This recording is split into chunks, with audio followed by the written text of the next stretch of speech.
Kanye West doesn't argue his way out of rooms. He simply walks out. People call it ego or impulsiveness, but his exits follow a pattern. Every collaborator who has worked with him knows the moment. Every time, there's a posture change, a silent beat, and then he's gone, leaving observers to wonder which unseen line was crossed. But what if those walk-offs aren't blow-ups and he just sees something we don't? Let's see where that leads. Kanye's exits seldom come out of the blue. They usually grow out of small, easy-to-miss moments. He might lean back a little, or his focus might narrow in a way people in the room can feel, even if they cannot explain it. Those who work with him discuss this same change, even though they learned it independently rather than from one another. For instance, Rhymefest has described how sessions with Kanye could change pretty quickly when the room stopped feeling productive. He mentioned times when the mood got heavy or unfocused, and Kanye pulled back the moment it happened. Artists that I grew up with, and we shared the same ideals at those point in time. Instead of trying to push through a scene that wasn't working, he stepped out and came back only when he felt the work could move again. Mike Dean has also mentioned how Kanye pays close attention to the mood in the room and reacts to it in his own way. Most people expect conflict to grow through long conversations or raised voices. Kanye expresses it by removing himself. Silence works as his answer. And when he moves toward the door, it usually reflects his sense that the idea has lost momentum rather than any problem with whoever's there. He protects the work by stepping out before he feels it drifting in the wrong direction. This is why his pattern can confuse people watching from the outside. It looks emotional at first, yet it follows a logic he trusts wholeheartedly. He leaves when the room stops matching the version of the idea he carries in his mind. Staying would, in his view, bend the work away from what it needs to become, and the work sits at the center of his decisions. That brings up a question that sits beneath all of these moments. Why does he place so much confidence in walking away instead of trying to fix the situation he is stepping out of? That's where the next layer begins. When Kanye walks out of a private room, only a few people ever catch it. When he walks off a stage or out of a studio or ends an interview early, the whole world sees it and starts reacting in every direction. We can circle back when you can count. Okay. Even with all the noise around him, the pattern is basically the same. Award shows show this pretty clearly.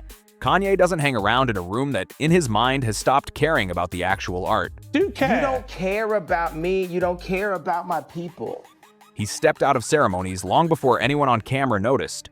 When the room stops feeling honest to him, he gets up and leaves before the situation can spin into something he doesn't believe in. Are you afraid of the press? He's gone. Fashion events had plenty of these moments too. During those early Yeezy seasons, he sometimes slipped backstage without warning. The staff freaked out, designers scrambled, and everyone thought something was blowing up. For him, it was nothing dramatic. When the work drifted away from his expectations, he stepped out instead of standing there arguing with a room full of people who weren't moving with him. Interviews might show the pattern even better.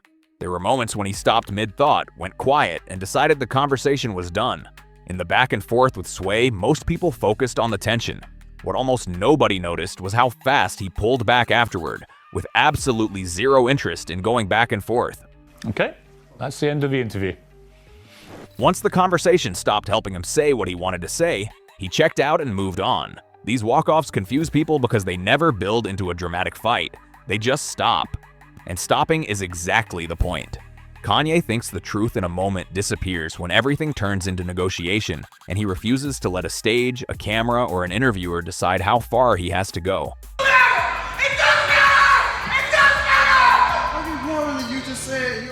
But there's a part of this pattern that becomes clearer once you look at the choices he made off stage.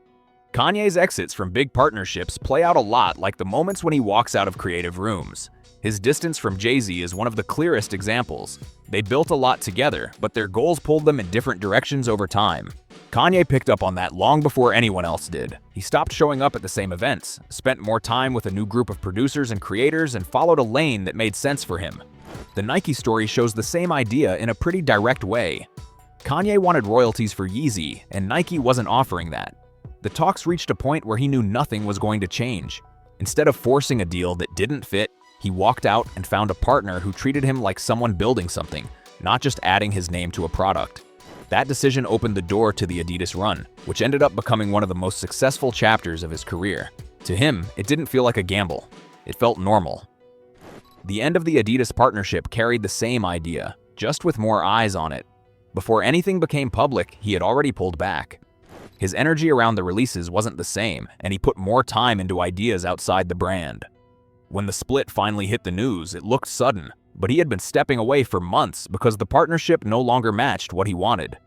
His separation from Kim had that same feeling behind it. Their lives moved in different directions, and Kanye backed away from the constant attention that came with her world. He spent more time in places where he could think clearly: Wyoming, the desert, and quiet studios. All of these moves look emotional or unpredictable from the outside, but they follow the same logic. Kanye leaves when the environment no longer supports the idea he's building. Staying feels heavier to him than walking out, so he moves on. And that brings up a bigger question. If he steps back from companies, collaborators, and even the people closest to him, who does he look to when he needs direction? The answer is unexpected, and it points straight at the people watching him. Kanye's walk-offs make it seem like he doesn't take input from anyone, but he actually pays a lot of attention to people. Instead of seeking guidance in boardrooms or from long meetings, he listens to his fans before trusting anything corporate. It's okay. Y'all gonna make me hold that bunny pen, huh? Nobody else got another pen? I have a pen. You got a pen, thank you. He notices when people lean forward, when they drift, when the energy feels right and when it doesn't. Nobody in the audience is trying to manage him or steer the project, and that honesty matters to him. You could see it during the life of Pablo. He changed the album after releasing it because he could sense what wasn't landing. He switched verses, adjusted mixes, and treated the album like something still in progress. No major artist had done anything like that. Streaming became a way for him to listen and respond in real time. The Donda Stadium shows pushed that even further. Those nights weren't about putting on a performance. He walked around studying the room, almost taking readings from the crowd. Every reaction, good or bad, gave him a clue about what needed to change. He trusted that atmosphere more than any executive checklist. That's why he leaves professional setups so easily. Corporate environments want certainty, while audiences give him something real to work with. He believes regular listeners notice where culture goes long before the industry catches on, but that only works when he's in the right headspace. And before every major turn, whether it's music, fashion, or business, he disappears again, only to move toward the routine that helps him find clarity and peace. For all the noise around him, Kanye prepares in his own space. Every major turn in his career starts the same way. He steps back. It's not about hiding, it's his way of clearing out anything that distracts him. He believes ideas only come through when everything around them settles. Before My Beautiful Dark Twisted Fantasy, he pulled himself out of the spotlight and rebuilt his surroundings from scratch. He decided who could be in the room and how the work should flow. People remember how intense those sessions felt, but that intensity existed because he created a calm foundation before anything began. He kept that habit through his later projects. Before moving into new phases in fashion, he often set up short-term creative spaces away from outside expectations. There, he stripped ideas down to their basics. If something held up, he trusted it. If it didn't, he let it go without hesitation. Producers who've been around him talk about this often. Kanye steps back to listen more than he steps back to create. He uses that alone time the way other people use long meetings. He checks his direction, questions whatever isn't working, and gets his emotions in the right place before he returns with something new.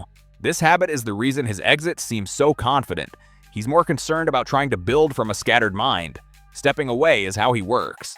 And this leads to the deeper psychology behind those walk-offs. Once you understand how he resets, you begin to see why leaving the room feels, to him, like the most honest decision on the table. Kanye doesn't treat time the way most artists do. Where others work with fixed timelines, he bends schedules around the shape of whatever he's building.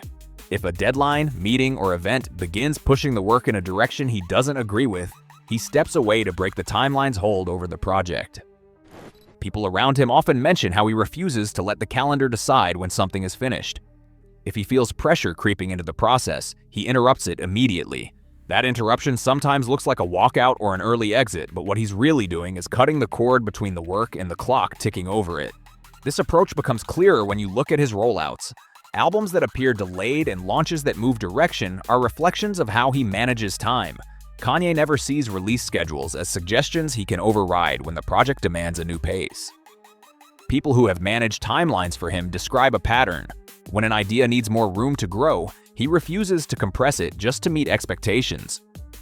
When momentum is building too quickly, he slows it down to avoid forcing something that isn't fully formed. To him, rushing a project is more damaging than pausing it. This explains why an exit often happens at the exact moment others expect him to lock in and commit. He steps out when a timeline becomes too rigid to hold the version of the work he envisions. And this relationship with timing becomes even more interesting when you look at how each new era in his career seems to arrive without warning, yet always lands when the culture is ready to absorb it. One of the least discussed aspects of Kanye's departure is what happens after he steps out. People focus on the exit itself, but the actual insight comes from watching the room once he's no longer in it. Kanye has always preferred collaborators who don't rely on constant direction. Producers who've worked with him mention how he values people who can take a fragment of an idea and push it somewhere unexpected. Kanye watches how they operate when the structure of the room changes. When he steps away, he observes things from the outside. This habit explains why certain people become long-term partners for him while others fade out quickly. It's about initiative. If someone stalls until he returns, he reads that as a signal that they need his momentum to move. There are stories from studio sessions where Kanye left mid-discussion and came back to find whole new directions mapped out. Those were the collaborators he kept close. This filtering process appears across music, fashion, and even tech ventures he explored. Kanye's exits leave people guessing, but the real story is what they set in motion afterward. The next move always arrives from a place no one is watching yet. If you caught something in his pattern that stood out, drop it in the comments. And if you want more deep dives into minds that influence culture, subscribe and stay tuned to Fame Files.